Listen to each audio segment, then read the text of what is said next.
but I could.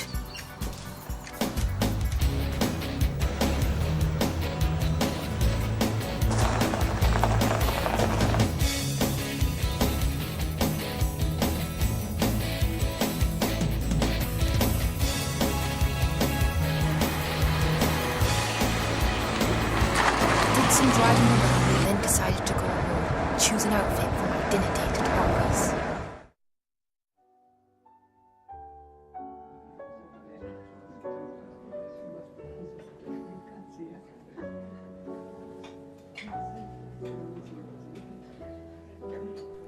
He looked very suave in his tailored black suit. I could tell he was intoxicated by my appearance. He seemed to have a bemused smile on his face throughout lunch.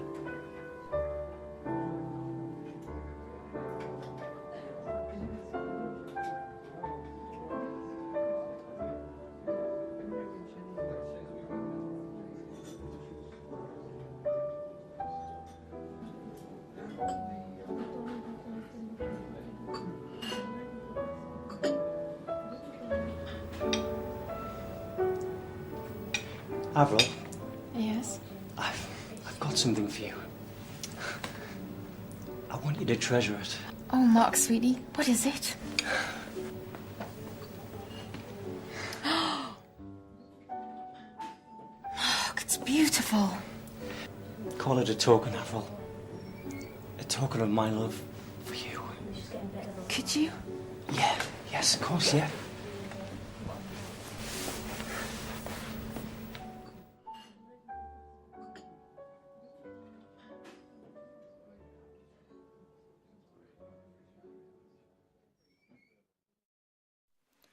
Afterwards, I took him to the car. I could tell he was impressed. I told him Daddy bought it for me. A part of me winced as I lied through my teeth. I felt as if he could see right through me, as if he knew. He just sat there with a curious smile on his face as we drove off to a motel.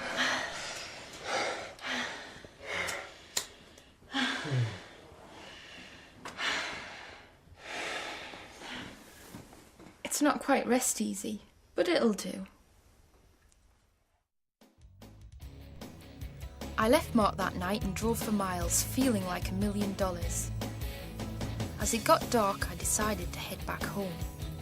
It was at this point when I started to worry about my actions that day. What if Katie Golding, the housekeeper, had entered the house and discovered the car missing?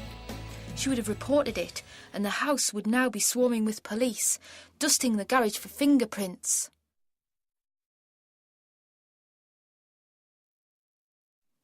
When I got back, I was relieved to see all was calm. I did have to be on my guard, as it didn't look as if Mrs. Golding had been to close the curtains.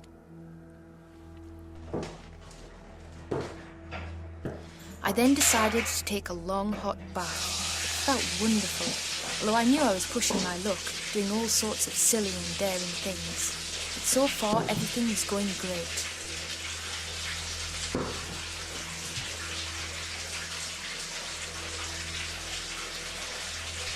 Although nothing lasts forever.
I stood for what seemed like forever, repeating the whole incident in my head over and over again. Somehow I couldn't comprehend what had occurred. It all happened so quickly.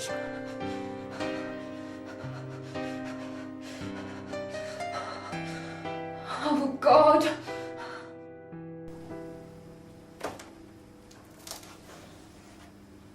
I know what you're thinking. I was up Shit Creek without a paddle. But I did have some options.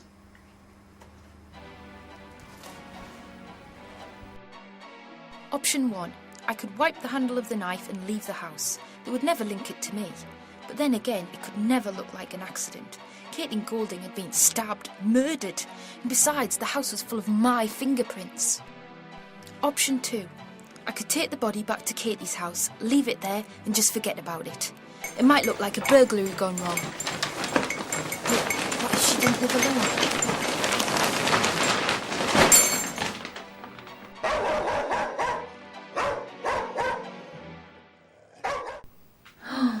Bollocks. Option 3. I could use something from the tool shed, throw the remains in a bag, take it somewhere no one would ever find it, and dump it. If she did live alone, it would be ages before anyone missed her.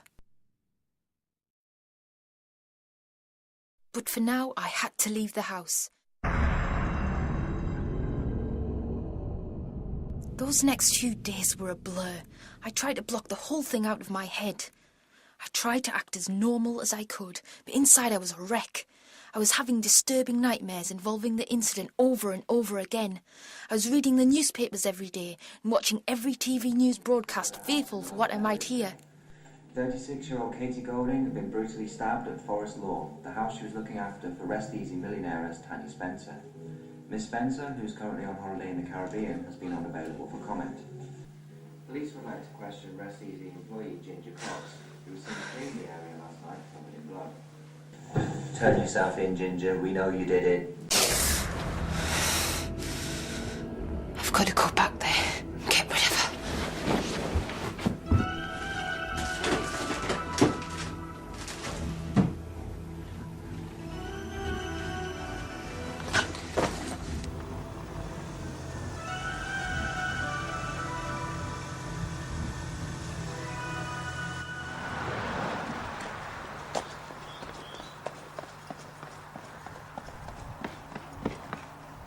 I had thought long and hard, and now the old ginger magic was back.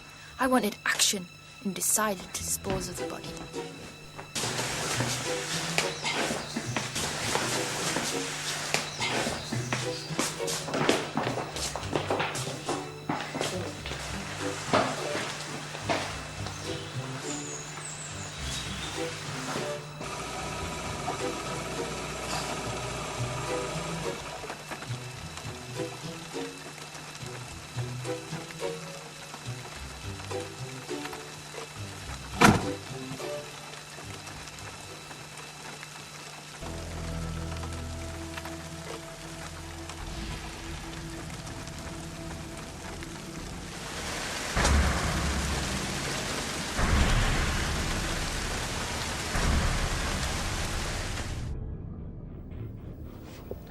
Well, I'd hoped that I'd buried my dark little secret along with Mrs. Golding.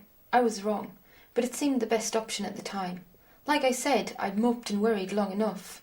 I returned to the house and continued having fun with no more distractions.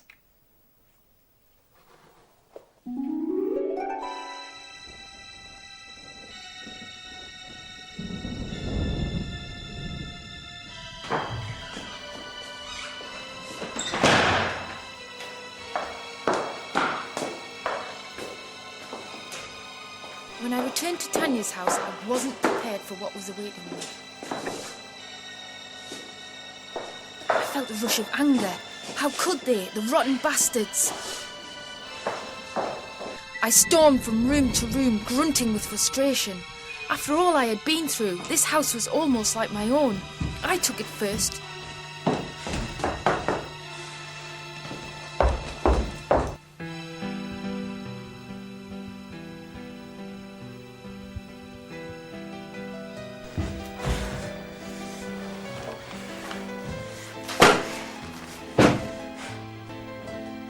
But wait, they don't seem to have taken anything.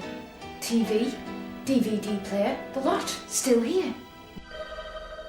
Oh, hi, this is Tanya. Sorry I'm not available at the moment, but if you leave a name and a number, I will get back to you as soon as possible. Okay, bye.